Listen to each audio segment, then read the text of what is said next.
ఋషికొండలోన మీ సొంతంగా ప్యాలెస్ నిర్మాణం చేపట్టారు. అయ్యా జగన్మోహన్ రెడ్డి బాపట్ల జిల్లాలోని వంగవీటి మోహనరంగ 79వ జయంతి సందర్భంగా ఆయన విగ్రహానికి మాజీ సైనిక సంక్షేమ సంఘం రాష్ట్ర అధ్యక్షుడు తాండ్ర సాంబశివరావు పూలమాల వేసి నివాళులు అర్పించారు. ఈ సందర్భంగా మాట్లాడుతూ వంగవీటి రంగ పేద, బడుగు, బలహీన వర్గాల కోసం జీవితాంతం పోరాడిన మహానేత అని కొనియాడారు. ఆయన ఆశయాలను స్ఫూర్తిగా తీసుకొని సమాజ సేవ కృషి చేయాలని పిలుపునిచ్చారు. కార్యక్రమంలోని సంఘం నాయకులు పాల్గొన్నారు. సీనియర్ మాజీ సైనికుడు పసుపులేటి ప్రసాద్ తదితరులు పాల్గొన్నారు. వారికి బాపట్ల పట్టణం భీమవరపాలెంలో ఉన్న విగ్రహానికి నివాళులర్పించుకోవడం జరిగింది.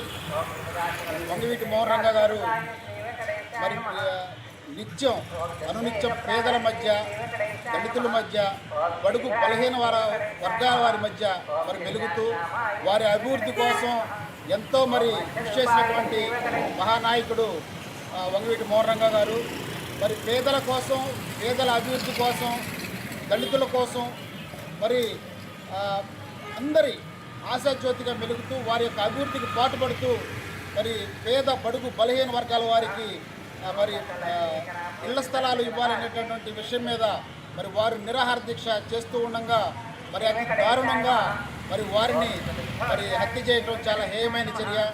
ఆంధ్రప్రదేశ్ రాష్ట్ర చరిత్రలోనే వంగవీటి మోహన్ రంగ గారి హత్య అనేది ఒక చీకటి రోజు. రాజకీయాల నాయకులే కాదు, ఎవరైనా సరే